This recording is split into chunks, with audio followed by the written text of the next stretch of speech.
Subscribe करें और bell दबाएं ताकि कोई खबर रह न जाए।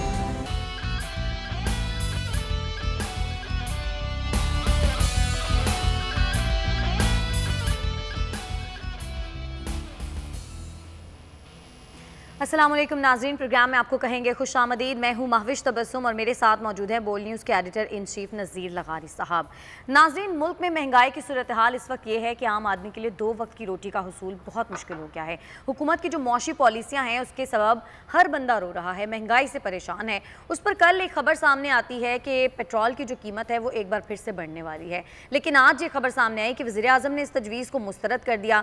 लेकिन बात यह है कि पेट्रोल तो ऑलरेडी बहुत महंगा है, उसमें कमी की खबरें क्यों नहीं सामने आती। और पहले भी जब वज़ीर आज़म की तरफ से जो एक समरी गई थी, कहा यह जा रहा था कि 7 रुपये पेट्रोल महंगा होगा, लेकिन उसके बाद 10 रुपये तक पेट्रोल महंगा हुआ और अभी तो खैर समरी को ही मुस्तरद कर दिया गया है। अब आने वाले दिनों में देखते हैं कि क्या होता है, क्योंकि बताया यही जा रहा है कि महंगाई में इजाफा ही होगा, महंगाई कम नहीं होगी। बिजली की अगर बात की जाए तो बिजली भी महंगी होने वाली है। नेपरा की जानिब से बता दिया गया है कि बिजली मज़ीद महंगी हो जाएगी, पर यूनिट 2.5 रुपये महंगी करने की बातें की जा रही हैं। पीडीएम की जानिब से मुल्क के मुख्तलिफ शहरों में महंगाई के खिलाफ एहतजाज किया जा रहा है और पीपल्स पार्टी भी अपना सेपरेटली एहतजाज कर रही है। लगारी साहब, एहतजाज तो हो रहा है लेकिन महंगाई बिल्कुल भी कम नहीं हो रही। हाँ, अच्छी खबर आज ये ज़रूर सामने आई कि कल पहले पता चला पेट्रोल महंगा हो रहा है, आज पता चला पेट्रोल महंगा नहीं हो रहा, लेकिन कब तक रुकेगा ये सिलसिला?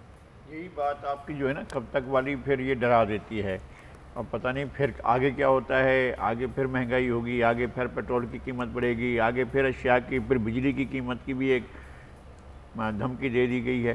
तो इस सूरत हाल में पाकिस्तान के लोग जो हैं वो पहले महंगाई को महीनों में, सालों में जाकर देखते थे। अब हफ्तावार महंगाई होती है या महंगाई जो है वो 15 दिन के बाद एक और बम फटता है और लोग बेहोश हो जाते हैं। ये है सूरत हाल पाकिस्तान के लोगों की, पाकिस्तान के आम आदमी की। पाकिस्तान के आम आदमी ने आज़ादी का ख्वाब देखा था, तब्दीली का ख्वाब देखा था, गुर्बत से निजात का ख्वाब देखा था, एक सुनामी का सपना दिखाया गया था जो चूर चूर होकर इस्लामाबाद से बनी गाला तक बिखरा पड़ा है। वो सपने जो एक सपना नहीं, हज़ारों सपने, हज़ारों ख्वाब लोगों के, तमाम चीज़ें बहुत ठीक होने की चीज़ें कि ये कहा जाता था कि हर चीज़ ठीक हो जाएगी, करप्शन ख़त्म हो जाएगी। करप्शन का रेट इतना बढ़ गया है कि किसी के तसव्वुर में नहीं, कोई सोच भी नहीं सकता है कि एक एक जगह पर कितनी लोगों से रिश्वत ली जाती है, कितनी करप्शन की जाती है। और फिर ऑर्गेनाइज्ड करप्शन ये होती है कि हुकूमत बैठकर और बजाय लोगों को सब्सिडाइज चीज़ें देने के वो माफिया को सब्सिडी देती है। तो ये एक और करप्शन है। मेरे ख्याल में कभी इसका रिकॉर्ड भी खुलेगा कि किस तरह के सब्सिडीज़ कितने लोगों को दी गई। खुद ये कहते रहे कि वो फलां चोर हैं, चीनी चोर हैं, आटा चोर हैं। वो सारे के सारे जूं के तूं सरकार में शरीक होने के मज़े ले रहे हैं, इंजॉय कर रहे हैं। और हुकूमत चित को भी अपना समझ रही है, पट को भी अपना समझ रही है, सब कुछ उसके हाथ में है। और थपकी भी दी जा रही है उसे कि भाई चढ़ाओ, सब लोगों को सूली पर चढ़ा दो। सिर्फ माफिया को तो सब्सिडी नहीं दी जा रही, हुकूमत की जानिब से टारगेटेड सब्सिडी गरीबों को देने की भी बात की गई थी। हमने गरीबों को कब मिली? गरीबों को कब मिली? सिर्फ बात अभी तक की, बात ही बात है। आप बातें सुनते जाएं, हम बातों से पेट भरा, हवा खाया करेंगे, बातें सुना करेंगे। हमारे पास खाने पीने के लिए पहले तो हम सोचते थे कि गंदम का क्या मिलेगा। हम लोग, एक ज़माना ऐसा भी था, हमने भी कहत को देखा है, भुगता है कि खाने के लिए कुछ नहीं होता था। लोग चावल, बाजरा की रोटी और ज्वार की रोटी और चीज़ें होती थी जिनके शायद नाम भी लोग ना जानते हों, सांवक, सुमक्का। ऐसा भी हुआ कि खजूर के तो वो होते हैं, उसका फल जो होता है खजूर का, अभी वो नरम नहीं हुआ होता है, उससे पहले उसको तोड़कर, उसे पीस कर, उसे कूट कर, उससे आटा बनाकर, उससे रोटियां पकाकर बच्चों को खिलाया जाता था। ये ज़माना फिर आ रहा है। लग रहा है कि अगर ये इसी तरह से 2 साल और आगे बढ़ते हैं तो फिर पाकिस्तान के लोगों के पास खाने के लिए कुछ नहीं बचेगा। ये ख्वाब दिखाते हैं अगले 6 महीने के ख्वाब सारे ख्वाब टूट जाते हैं, फिर अगले 6 महीने के अब ख्वाब। तो ख्वाब भी नहीं दिखा रहे, अब तो कह रहे हैं महंगाई और बढ़ेगी। ठीक है, वो कह रहे हैं, एक आध वजीर साहब से मैंने ये सुनाता रहते कि आगे खुशहाली आने वाली है, तो हम ओवरसीज के लिए तो आसानी है ना, डॉलर ऊपर जा रहा है। हाँ, तो यहाँ वालों की शामत आई हुई है ना। ओवरसीज़ की कितनी तादाद होगी पाकिस्तान के जो बाहर मुल्क से रहते हैं, और उनको किस बात का फ़ायदा है? उनके रिश्तेदार यहाँ बैठे हुए हैं। अगर आप पहले $100 भेजते थे और उसके $100 मिलते थे तो चीज़ें तो सस्ती होती थी। अब $1 के $170 भी मिले हैं आपको, तब भी वो कितनी कीमत होगी उसकी? क्या चीज़ मिलेगी? हर चीज़ की कीमतें दुगनी हो गई हैं। हम ये तो नहीं चाहते कि डॉलर की कीमत भी दुगनी कर दें ताकि लोग ख़रीद सकें, तो वो सिर्फ वही लोग ख़रीद सकेंगे जिनको बाहर से पैसा आता होगा। तो यहाँ करोड़ों इंसान ऐसे हैं जिनको बाहर से पैसा नहीं आता, जो यहाँ इसी ज़मीन से, इसी मिट्टी से, इसी यहीं के खेतों से रिस्क खाते हैं और उन्हें वो रिस्क पूरा मिलता भी नहीं है। कोई एक चीज़ भी लगारी साहब आज ले लें, अगले हफ्ते उसकी कीमत डबल हुई होती है। चीनी की जो कीमत है वो तारीख की बुलंद तरीन सतह पर पहुँच गई है इस हुकूमत में। जी बिल्कुल ऐसा है, किसी ने सोचा ही नहीं था। एक ज़माने में, अच्छा मुझे याद है, जो महंगाई की शरह है वो मुझे याद है, हमने 8 आने ₹9.5 का 1 किलो आटा ख़रीदा था। तो आज वो आटा अगर 85 और 90 तक जा रहा है तो मसला ये हुआ कि अब पैसे की वैल्यू भी नहीं रही है रुपए की, यानी रुपया जो है आपके कल के पैसे के बराबर हो गया है। ऐसा ही है। ये सूरत हाल है इस मुल्क के अंदर, जो महंगाई का तूफ़ान आया है। और ये तूफ़ान के बेनिफिशरी अगर हमारी इकनॉमी होती तो सुभान अल्लाह हम बर्दाश्त करते, अगर हमारी मईशत को फ़ायदा पहुंच रहा होता तो हम बर्दाश्त करते, अगर पाकिस्तान मजबूत हो रहा होता तो हम खुश होते, अगर पाकिस्तान का कोई इदारा तरक्की कर रहा होता हम खुश होते। भाई माफियाज फ़ायदा उठा रही हैं, सारी की सारी महंगाई का अल्टीमेट बेनिफिशरी माफिया है। अगर माफिया के फ़ायदे के लिए हुकूमत ने महंगाई, अगर पेट्रोल माफिया के लिए पेट्रोल महंगा होगा, चीनी माफिया के लिए चीनी महंगी होगी, आटा माफिया के लिए आटा महंगा होगा, दाल माफिया के लिए दाल महंगी होगी, सब्ज़ी माफिया के लिए सब्ज़ी महंगी होगी। वहाँ तो माफिया नहीं बेचारे, वहाँ तो जिस तरह से खेत से उठा कर आते हैं यहाँ आने तक तो उसकी कीमत कई गुना बढ़ जाती है, और फिर यहाँ आने के बाद चीज़ें और ज़्यादा महंगी हो जाती हैं। आप जो चीज़ें इस्तेमाल करते हैं, वो कहता है कि जी मैं वहाँ से दूर से पंजाब से या सिंध के किसी ज़िले से मैं उठा कर आया हूँ, मुझे पेट्रोल की मद में, डीज़ल की मद में ये इतना ख़र्चा करना पड़ा है, अब तो मैं सस्ता नहीं बेच सकता हूँ। तो ये सूरत हाल है कि चीज़ें आपकी कमोडिटी के महंगा होने से, आपकी रोज़मर्रा इस्तेमाल की चीज़ों के महंगा होने से महंगाई और ऊपर की तरफ जा रही है। लगाई साहब, हुकूमत पहले तो ये कहती थी वो IMF के पास नहीं जाएगी, लेकिन फिर उन्होंने कहा कि IMF के पास जाना हमारी मजबूरी थी, IMF के पास भी चली गई। लेकिन IMF का ऐसा कौन सा प्रोग्राम हुकूमत ने लिया है कि उनकी शराइत इतनी कड़ी हैं कि उनकी हर शर्त के बाद महंगाई बढ़ जाती है? वो गारंटी के तौर पर आपको देते हैं, जिसे आपने हाथ नहीं लगाना होता है, वो कर्जा आप पर हो गया, आपने उसको खर्च नहीं करना है। इसकी सहूलत ये होती है कि जब आपको IMF कह देता है कि जी ठीक है हम आपको $6 अरब का कर्जा दे रहे हैं इतनी मुद्दत के लिए, तो फिर वर्ल्ड बैंक मेहरा और एशियाई डेवलपमेंट मेहरबानी करता है, या और कंसोर्शियम जो आपको कर्जे देते हैं वो आपके ऊपर मेहरबानी करते हैं कि आपको कर्जे देते हैं, और शराइत पहले ये तय हो जाती हैं कि जनाब आप कोई चीज़, ये चीज़ इतने महंगी बेचेंगे। मोइन कुरैशी के दौर में क़यामत खेज़ महंगाई, बम फाड़ा गया था वहाँ एग्रीकल्चर सेक्टर के ऊपर, आज तक एग्रीकल्चर सेक्टर नहीं संभल सका है, क्योंकि वो आए ही वहीं से थे।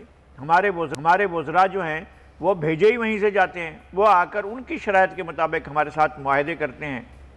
आप लाख कोशिश करें, चाहे हफीज़ शेख हैं, चाहे शौकत तरीन हैं, चाहे शौकत अजीज़ हैं, चाहे मोहम्मद शुएब हैं, चाहे कोई भी वज़ीर ख़जाना हो, डिक्टेशन वहीं से लेगा। और फिर आपके गवर्नर, अब तो गवर्नर वज़ीर आज़म के अख्तियार में नहीं होता है, जो गवर्नर स्टेट बैंक होता है वो उन्हीं के अख्तियार में होता है, उन्हीं की बस में होता है, और उन्हीं की पॉलिसी पर, उन्हीं की डिक्टेशन पर अमल करता है। तो ये मुसीबतें आपके साथ लगी हुई हैं। लेकिन हुकूमत को क्या ये वाला मार्जिन दिया जा सकता है कि चूंकि वो पहली बार इक़्तिदार में आए तो उनको ज़ाहिर एक्सपीरियंस नहीं था, उनको मुल्क के हालात का पता नहीं था, इस वजह से उनसे मुल्क संभल नहीं रहा? वो तो कहते थे कि हमारे पास बड़ी टीम है, वो तो कहते थे हमारे पास माहिरीन हैं, वो तो कहते इमरान खान आएगा 200 अरब रुपए लाएगा और फिर मुंह पर दे मारेगा कर्जे वालों का, उसी साल फारिग हो जाएगा पाकिस्तान कर्जों से। कहाँ है भाई वो 200 अरब रुपए? 1 करोड़ नौकरियां खुद वजीर आजम कहते थे, ये 200 अरब तो उनके वजीर कहते थे। 1 करोड़ अरब का नौकरियों का नारा जो है, 1 करोड़ नौकरियों का नारा, वो वजीर आजम ने खुद लगाया था। 50 लाख घर देने के लिए कहा था। नतीजा क्या हुआ? कराची बर्बाद हो गया ना। हमारा रियल इस्टेट का बिजनेस कराची का टोटल ख़त्म हो गया। यहाँ पर एक साथ 28 शाहराहों पर कोई चीज़ बनने से इनकार कर दिया गया और इनको घर बिठा दिया गया। यहाँ से बिल्डर जो है वो ज़िंदगी और मौत की कश्मकश में उसका बिजनेस ख़त्म हो गया। जो जा सकता था वो इनका कोई नया शहर बन रहा है रावी के किनारे। अब रावी ने बहना है नहीं बहना है, ये तो हमारा मुकद्दर और हमारी किस्मत। लेकिन ये तो रहेगा कि ये शहर बनाएंगे।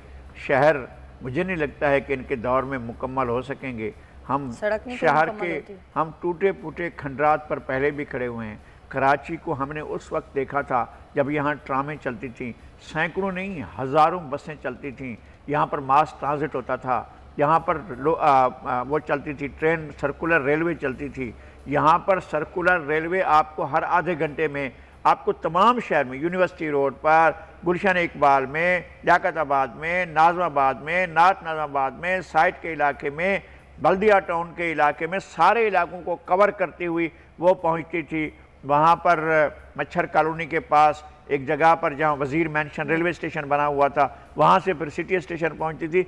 इतना तो वो सारी सहूलतें ख़त्म हो गई हैं। लेकिन इस बात की जिम्मेदारी तो हम पीटीआई पर नहीं डाल सकते ना, ये तो पीपल्स पार्टी की जिम्मेदारी थी। तसलसल है, पीपल्स पार्टी, नून लीग जो भी हुकूमत में रहे हैं, इनको क्या बारियाँ मिली? इनको तो सब हम खींच खांच कर सीने पर बिठा कर, कंधों पर बिठा कर इनको 5वें साल तक ले जाने के लिए वादे कर रहे हैं। उन हुकूमतों को तो 18 महीने, 19 महीने, 2 साल के बाद चलता कर दिया जाता था, फिर नई हुकूमत, फिर उसको चलता कर दिया था, फिर नई हुकूमत। किस हुकूमत ने माजी में, किस वज़ीर आज़म ने आज तक पाकिस्तान की तारीख में 5 साल पूरे किए? ये तो जा रहे हैं, ये तो 5 साल पूरे करेंगे और 5 साल पूरे करेंगे ऐसे कि लोगों के सीने पर मूंग दलते हुए 5 साल पूरे करेंगे। अच्छा, अब तो लगाई साहब बिजली भी 2.5 रुपये फ़ी यूनिट महंगी होने जा रही है। नेपरा की जानिब से बताया गया, नेपरा को कोई कंट्रोल करने वाला नहीं है, नेपरा के ऊपर किसी की नज़र नहीं है। नहीं, ये सारे इदारे बना दिए गए ना, खुद मुख्तार इदारे, ओगरा, नेपरा, पेपरा, फलां, ये सारे इदारे इसलिए बना देंगे। रेगुलेटरी अथॉरिटी, ओ पैमरा जो हमारे लिए मुसीबत बना हुआ है, अजाब बना हुआ है, ये सारे रा करने वाले इदारे जो हैं ये क़यामत ढाने के लिए बनाए गए और कहा गया कि सोवरेन है। भाई सोवरेन जो है वो किसी के मातहत नहीं है। क्या वज़ीर आज़म के, मुतल्लिका वज़ीर के, जिसको चाहें हाँकना शुरू कर दें, जिस पर चाहें बंदूक उठा लें, जिस पर चाहें तलवार उठा लें, जिसकी गर्दन पर छुरी चाहें फेर दें, इनसे तो कोई पूछने वाला ये है? नेपरा बढ़ा रहा है, पेपरा बढ़ा रहा है कि ओगरा बढ़ा रहा है, या पैमरा जो है डंडे उठाए फिर रहा है कि कौन से चैनल को बंद करना है। वो समी साहब के लिए अलग किया, मतलब उन्होंने बात नहीं की बोल के अंदर ना, बोल के चैनल पर बात की, कहीं और किसी और चैनल में बात की और डंडे उठाकर पहुंच गए। और लगारी साहब कोई नोटिस नहीं दिया गया, गैर कानूनी तौर पर बोल की नशरियात बंद कर दी गई और किसी जवाब के बगैर, किसी नामाकूल तरीन वजह भी नहीं है ना, कोई वजह है ही नहीं। और बोल के ऊपर जो है मुसीबत हमेशा हर थोड़े वक्फे के बाद पैमरा मुसीबत लेकर आ जाता है। और अब तो वज़ीर इत्तलात फैसिलिटेटर बने हुए हैं, वो जो है वो पैमरा को आंखें दिखाए ना दिखाएं वैसे ही ऑर्डर कर देते हैं कि भाई ये कर दो, और पैमरा वाले जो हैं वो छुरियां लेकर पल पड़ते हैं। और हमें इस वक्त तो समझ ही नहीं आ रहा है कि हमें क्यों ऑफ कर दिया गया है, उसका कोई सबब नहीं है, कोई वजह नहीं। ये रा वाले इदारे जो है ना सारे, ये मुल्क के ऊपर मुसीबत नाज़िल करने के लिए बने हुए हैं। लगाई साहब, वज़ीर आज़म इमरान खान तो हमेशा मीडिया की आज़ादी की बात करते थे, तो आपको नहीं लगता वज़ीर आज़म के क्या इल्म में नहीं होती इस तरह की जो भी हरकतें वज़ीर इत्तलात करते हैं, अचानक से बोल न्यूज़ को बंद कर दिया जाता है, तो वज़ीर आज़म को क्या इल्म नहीं होता इन बातों का? तमाम चैनलों से सैकड़ों नहीं हज़ारों लोगों की छांटी की गई, क्या वज़ीर आज़म को इल्म में नहीं है? क्या वज़ीर इत्तलात के इल्म में नहीं है? लोगों को बेरोज़गार किया गया, क्या उनको पता नहीं है? यानी ऐसा नहीं है कि कोई माहौल बन चुका था इसलिए मीडिया में ज़िवाल आया है। मीडिया का ज़िवाल उस दिन शुरू हुआ जिस दिन बोल का जबरन गला घोंटा गया। अगर उस दिन जॉब वो बोल आ जाता तो मैं बिल्कुल दावे से कह सकता हूं कि पाकिस्तान का मीडिया दुनिया में मोस्ट फ्लोरिशिंग मीडिया अगर होता तो पाकिस्तान का मीडिया होता। अच्छा। और ये जिस बिल्डिंग में, जिस इंफ्रास्ट्रक्चर में हम बैठे हुए किसी के तस्वर में भी नहीं थी, और आज भी किसी के तस्वर में नहीं, किसी के वहम और गुमान में भी नहीं है कि ऐसा इंफ्रास्ट्रक्चर भी हो सकता है।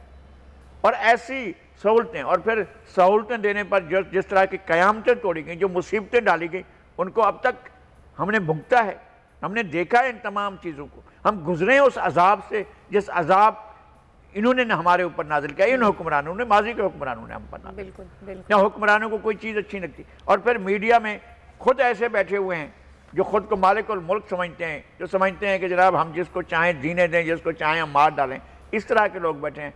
तो फिर आप कैसे समझते हैं कि मीडिया फ्लोरिश, या वज़ीर आज़म को क्या, वज़ीर आज़म के वैसे भी हाथ में क्या है कि वो मीडिया को फ्लोरिश करेंगे। तो मीडिया उन्हें तो ये मालूम होना चाहिए कि कौन कौन से अवामिल ऐसे हैं जो मीडिया को कमज़ोर करते हैं। वज़ीर आज़म को कल मीडिया की ज़रूरत पड़ेगी। मैं दावे से कहता हूँ बहुत जल्द आने वाला है वो वक्त जब वज़ीर आज़म मीडिया हाउसेस के सामने, वर्कर्स के सामने, हमारे सामने आएंगे और बात करेंगे, यार मेरा साथ दो, मैं बहुत मुश्किल में हूँ। जब ऑपोजिशन में थे तो इनको सपोर्ट भी मीडिया नहीं किया था इनकी पार्टी को। यहाँ पर वक्त हुआ है एक ब्रेक का। ब्रेक के बाद जब वापस आएंगे तो फिर कुछ मजीद मौज़ूआत हैं, इन पर बात करेंगे।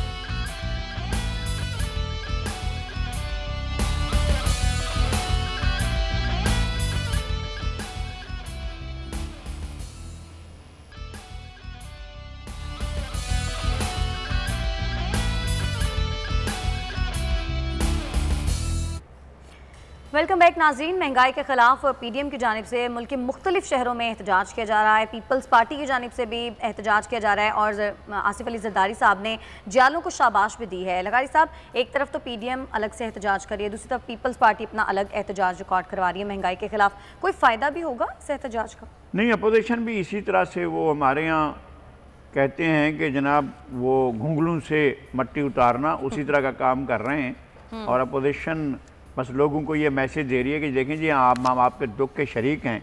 हमरान अगर हुकूमतों ने, अपोजिशन ने कुछ करना होता तो बहुत बड़ा काम हो सकता था। उस वक्त ही क्यों टूट गए थे जब पीडीएम के रैलियां हो रही थी, जलसे हो रहे थे। खुद पीडीएम को तोड़ा है मिलकर, और उसके बाद जो इतने बड़े फोरम को एक नाकारा फोरम बना के रख दिया है। मौलाना और मुस्लिम लीग की लीडरशिप तकसीम, मुनकसम लीडरशिप एक दूसरे के साथ मिलकर आती है।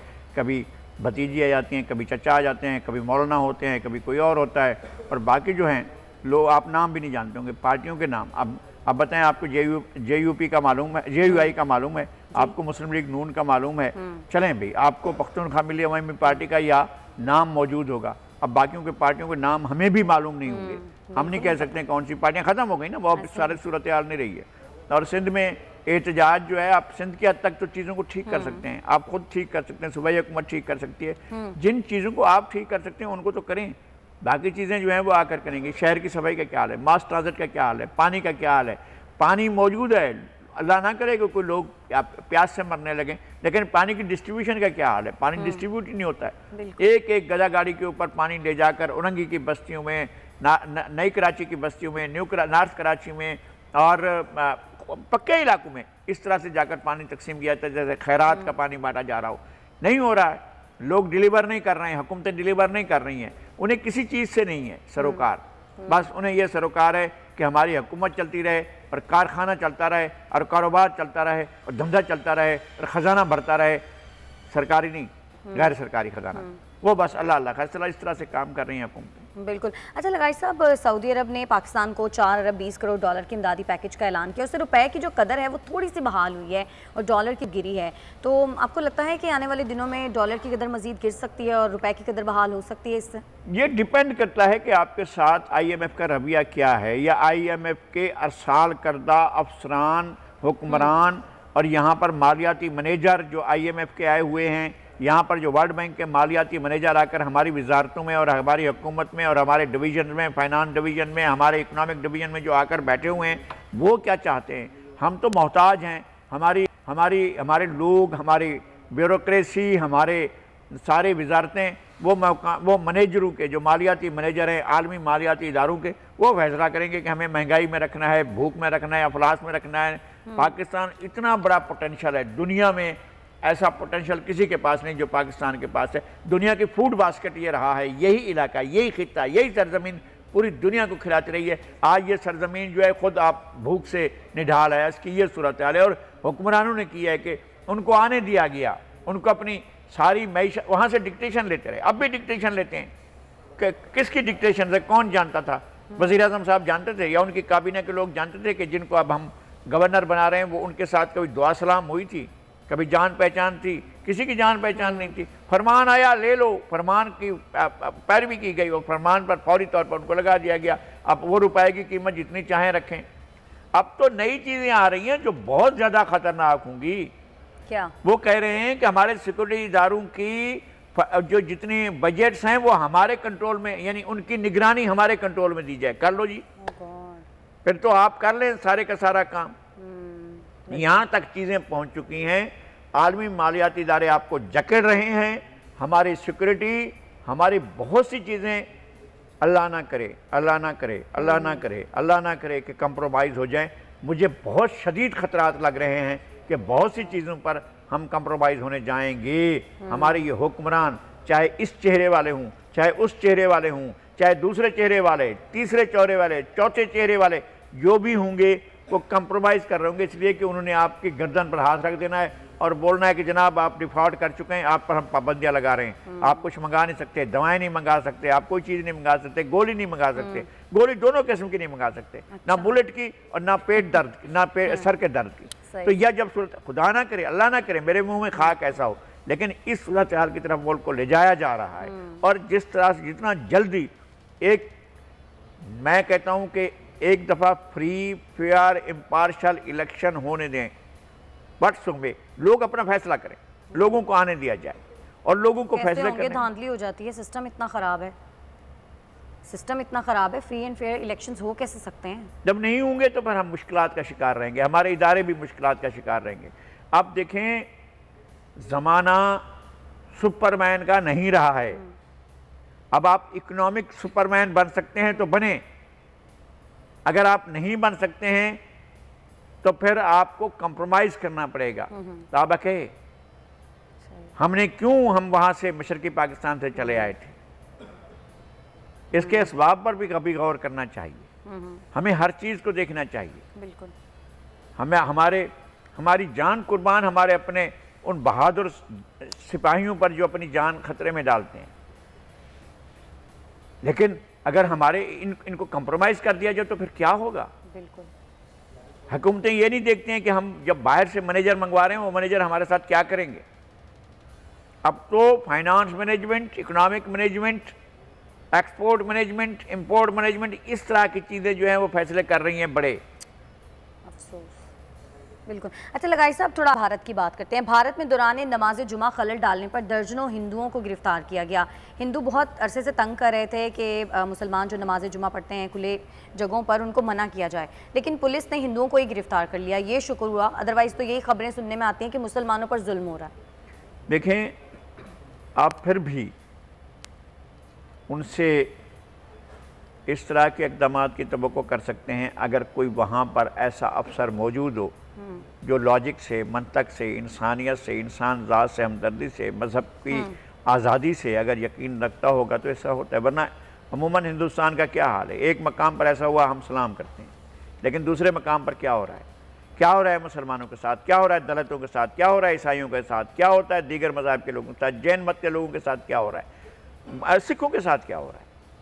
और फिर जाएं उस तरफ को जो कौमी आज़ादी की तहरीकें हैं, क्या हो रहा है मणिपुर में, क्या हो रहा है नागालैंड में, क्या हो रहा है दीगर इलाकों में, आसाम में क्या हो रहा है, सिक्किम में क्या हो रहा है, छोड़ दें उन सबको, कश्मीर में क्या हो रहा है।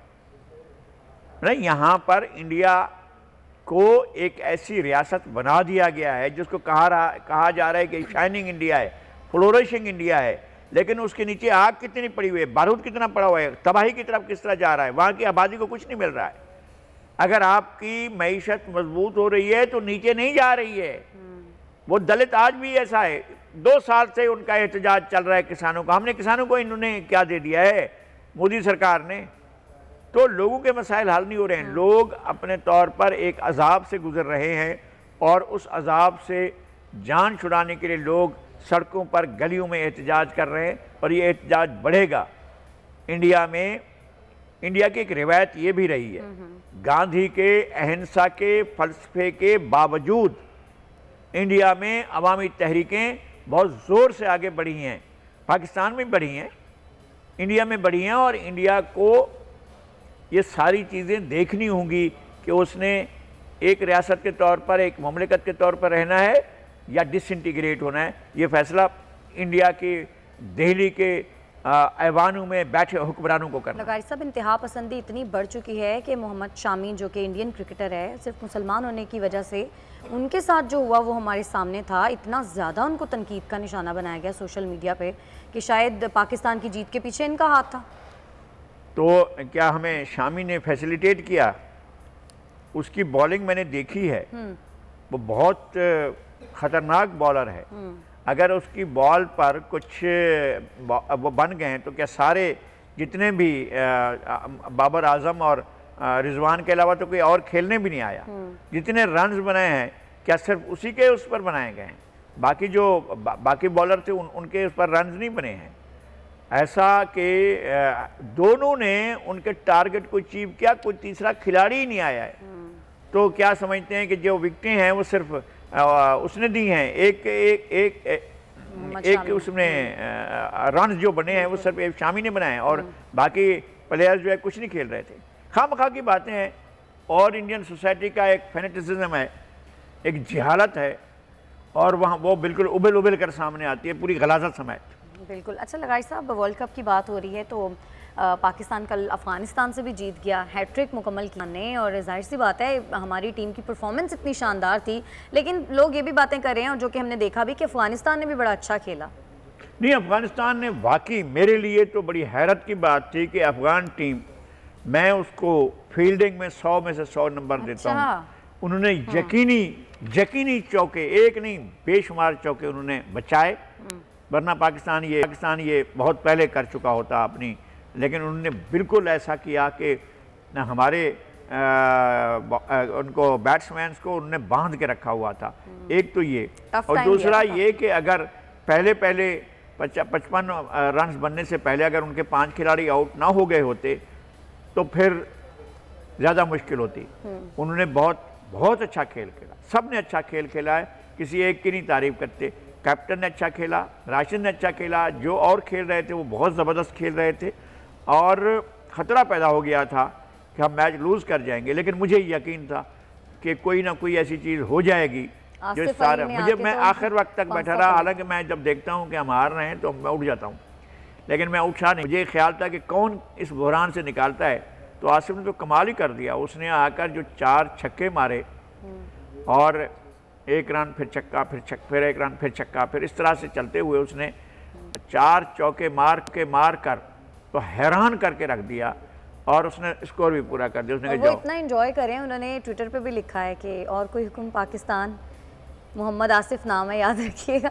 इस तरह की भी बातें हो रही है, बड़ा एंजॉय करें अपनी विक्ट्री को। बहुत ज़बरदस्त।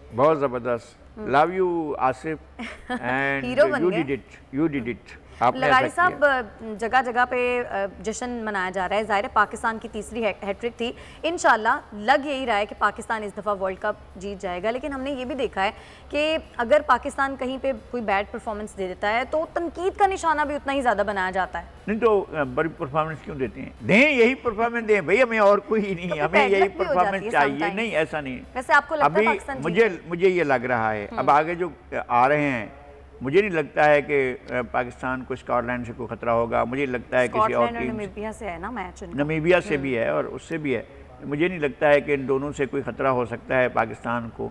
और दूसरी बात ये कि उस तरफ को भी बड़ी टीमें हैं, ऑस्ट्रेलिया, इंग्लैंड, जनूबी अफ्रीका, श्रीलंका, बड़ी टीमें उस तरफ को भी हैं और बड़ी टीमें यहाँ पर भी थी, इंडिया, पाकिस्तान और उसके न्यूजीलैंड, बड़ी टीमें यहाँ पर भी खेल रही थी। मेरा ख्याल ये है कि ये एक बहुत दिलचस्प टूर्नामेंट हो रहा है और मेरा ये ख्याल है कि पाकिस्तान टूर्नामेंट का ये टूर्नामेंट जीतेगा और मेरी ख्वाहिश है, मतलब ये ख्वाहिश के साथ साथ मुझे उम्मीद भी है, मुझे तवक्को भी है, मुझे यकीन भी है कि पाकिस्तान की टीम बहुत अच्छा खेल रही है और इसी तरह अच्छी खेलती रहे तो कम से कम यार किसी मामले में हमें खुशी नहीं मिल रही है। चलो इसी में हम अच्छा, कल इंडिया का लगाई साहब न्यूजीलैंड के साथ मैच भी है। लेट्स सपोज इंडिया हार जाता है तो इंडिया 4 नवंबर को दिवाली मनाएगा, आपको लगता है? क्योंकि वो तो बहुत ज़्यादा पर्सनल ले जाते हैं ना अपनी हार को। ये भी देख लेते हैं, इसलिए कि न्यूजीलैंड की टीम जो है वो इंडिया की तरह की नहीं है। हमने इंडिया को देख लिया है, हमारे 2 ही खिलाड़ी खड़े रहे हमने इनको देख लिया है। अब यही टीम जो है, हमने तो न्यूजीलैंड को भी हराया। न्यूजीलैंड, हाँ हमने तो न्यूजीलैंड को भी हराया। हमने न्यूजीलैंड को भी हराया, लेकिन इस तरह से जिस बुरी तरीके से आपने इंडिया को हराया है, इस बुरी तरीके से आपने ना तो न्यूजीलैंड को ना ही अफगानिस्तान को। अफगानिस्तान तो आपको बिल्कुल वो गर्म छोले खिलाने के लिए तैयार था, लेकिन आप बच गए। अच्छा, लोग अब ये भी सोशल मीडिया पे बात करें कि अब अगला शिकार पाकिस्तान का इंग्लैंड होगा, क्योंकि इंग्लैंड ने भी तो आने से मना कर दिया था ना। हाँ, यकीनन ऐसा है। और इंग्लैंड तो उस ग्रुप में है, लेकिन जल्दी या बदेर इंग्लैंड भी आएगा, उसके साथ भी मुकाबला होगा, क्योंकि उस टीम में इंग्लैंड और ऑस्ट्रेलिया और जनूबी अफ्रीका, श्रीलंका वो दूसरे ग्रुप में है, हम इस ग्रुप में हैं। लेकिन जब हम जाएंगे आगे सेमीफाइनल खेलने के लिए, तो ज़ाहिर है इंग्लैंड होगा या ऑस्ट्रेलिया होगा या श्रीलंका होगा या जनूबी अफ्रीका होगा, इनमें से कोई भी होगा। हम सेमीफाइनल भी जीतेंगे और फाइनल भी जीतेंगे। लगाई साहब, कल कप्तान बाबर आजम ने एक रिकॉर्ड भी बनाया है। विराट कोहली का जो रिकॉर्ड था T20 में तेज़ तरीन 1000 रन मुकम्मल करने वाला, वो उन्होंने तोड़ा है। ये तो बहुत अच्छा किया है उनने, 1000 रन। आज कोहली एक बड़ा प्लेयर है, ऐसा नहीं है, हालांकि हम उस इंडिया के मुखालिफ हैं, इंडिया की टीम के मुखालिफ नहीं हैं। हम इंडिया की बहुत सी चीज़ों के साथ इख्तलाफ करते हैं, लेकिन इंडिया की बहुत सी चीज़ों पर हम उनसे इत्तेफाक करते हैं, और उनमें बहुत सी चीज़ों में बहुत से लोगों का हाथ है। ये ताजमहल जो है लाहौर और मुल्तान और यहाँ के मिस्त्रियों और मज़दूरों ने और कारीगरों ने जाकर वहाँ पर नक्शा भी लाहौर के इंजीनियर ने बनाया था, जो तो हमारी बहुत सी यादें वहाँ पर मौजूद हैं। लेकिन इसी तरह से टीम भी हमें उस टीम के साथ झगड़ा नहीं है। ये खिलाड़ी किसी और टीम में होते तो हम इतने उन पर इतना गुस्सा भी ना करते, इतने नाराज़ भी ना होते। लेकिन ठीक है, और विराट कोहली ने तारीफ विराट कोहली एक अच्छा प्लेयर है, और इसमें नो डाउट वो बहुत अच्छा प्लेयर है। लेकिन इस दफ़ा तो उसकी बदकिस्मती साथ चल रही है। मोदी और इंडिया की सरकारी खराबी और गंदगी वो विराट कोहली के पीछे पीछे चल रही है, इस वजह से जो है टीम मुश्किलात का शिकार।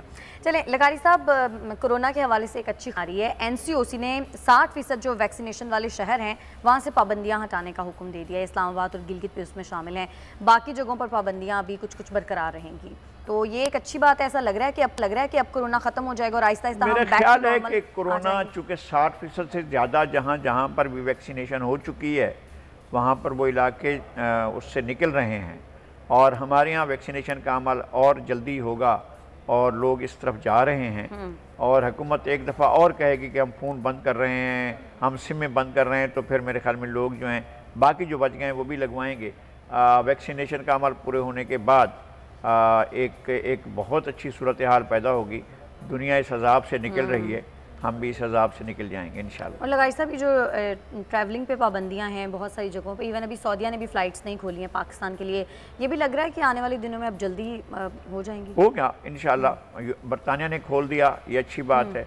ऑस्ट्रेलिया खोलेगा, आप जाएंगी इंशाल्लाह, तो हम इसका भी इंतज़ार कर रहे हैं कि आप ऑस्ट्रेलिया का सफ़र करें। लेकिन ये कि दुनिया भर में ये पाबंदियाँ शायद इसी साल तक रहेंगी इंशाल्लाह, आगे जो है वो पाबंदियाँ नहीं रहेंगी, इसलिए कि वैक्सीन का आ जाना और उसका लग जाना ये बड़ी बात है। पाकिस्तान में बहुत से शहर ऐसे हैं जहाँ 60% आबादी जो है वो लगवा चुकी है, और बाकी लोग भी लगवा लें। लगाई साहब, कराची वालों के लिए एक नई तफरी आ गई है। साहिली नोड़ा बीच का जो है वो आज इफ्तिताह कर दिया जाएगा वज़ीर आला सिंध मुराद अली शाह की जानिब से। ये एक अच्छी चीज़ है, ज़ाहिर है कराची वालों के वैसे भी। मैं कहता हूँ कि हमारे मैं और अर्ज़ करता हूँ इससे आगे बढ़ना चाहिए। हमारे यहाँ खुशी के मौके कम हो गए। पाकिस्तान कराची शहर के अंदर सिर्फ आर्ट्स काउंसिल एक ऐसा इदारा है जहाँ कोई ना कोई इवेंट होता है, मुशायरा होता है, मौसीकी होती है। आपको बड़े पैमाने पर आप नेशनल स्टेडियम में बड़े म्यूज़िक शो करें, सारे लोगों को बुलवाएं। हमारे पास सिनेमा ख़त्म हो गए हैं, हमारे पास थिएटर ख़त्म हो गए हैं, हमारे स्टेज ड्रामा ख़त्म हो गया है, हमारे स्टेज के प्रोग्राम्स ख़त्म हो गए हैं। लोग इस तरफ नहीं जाते हैं, वहाँ पर लोगों को सिर्फ दहशत ज़दा करके रखा गया है और लोगों को खुश होने नहीं दिया गया है। मनोरा की खुशी लेकिन ऐसी ना हो कि जैसे एक दफ़ा यहाँ पर फवारा बनाया गया था जो बहुत दूर से नज़र आता था, वो चांदी माह चला था और उसके बाद वो फवारा बंद हो गया था और आज तक बंद पड़ा है। हो सकता है कि उसके बिल अब भी बन रहे हों और उसके पैसे अब भी ख़जाने से जा रहे हों, लेकिन अगर मनोरा का बीच पर कोई चीज़ आ गई है तो मनोरा बीच के अगर कोई एक बड़ी तफरी का सामान मुहैया हो गया है तो फिर उसको मुस्तकिल होना चाहिए, ऐसा ना हो। मनोड़ा बीच पर पहुंचने के लिए माड़ीपुर से लेके सैंडस्पिट तक उन्होंने तामीर भी की है, सड़क भी तामीर की है ताकि लोग आसानी से वहाँ तक पहुँच सकें। ये तो ज़्यादा एक अच्छी बात है, वो बन गई है, लेकिन ये पहले भी था। ये रोड तो था, मौजूद था कि लोग जो है उस पट्टी में से गुजर के, जो बहुत ही खूबसूरत मंजर है, इस तरफ समंदर है, इस तरफ समंदर, दोनों तरफ समंदर है, बीच में से आप उस पट्टी के ऊपर, रोड के ऊपर से गुजर कर जब जाते हैं, मैंने सफ़र किया हुआ है कि आप जब वहाँ से आते हैं माड़ीपुर से और आगे बढ़ते हैं सैंडस्पिट्स की तरफ, और सैंडस्पिट्स से जब मनोड़ा की तरफ जाते हैं तो कुदरती नज़ारा इतना खूबसूरत है। तो मैंने यहाँ पर कश्ती के अंदर भी पूरा सफ़र किया है और टावर तक गया हूँ, और उस ज़माने में समंदर इतना ज़्यादा शफाफ होता था कि मछलियाँ तैरा करती थीं आपके साथ साथ, तो नज़र आती थीं। हमारा समंदर ख़राब किया गया है, अभी इसको साफ़ करने के लिए हुकूमत को सोचना चाहिए।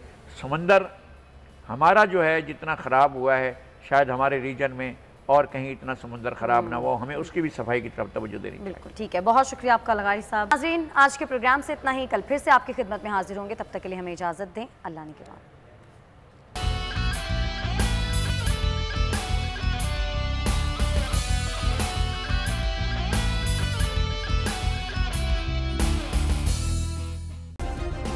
सब्सक्राइब करें और बेल दबाएं ताकि कोई खबर रह न जाए।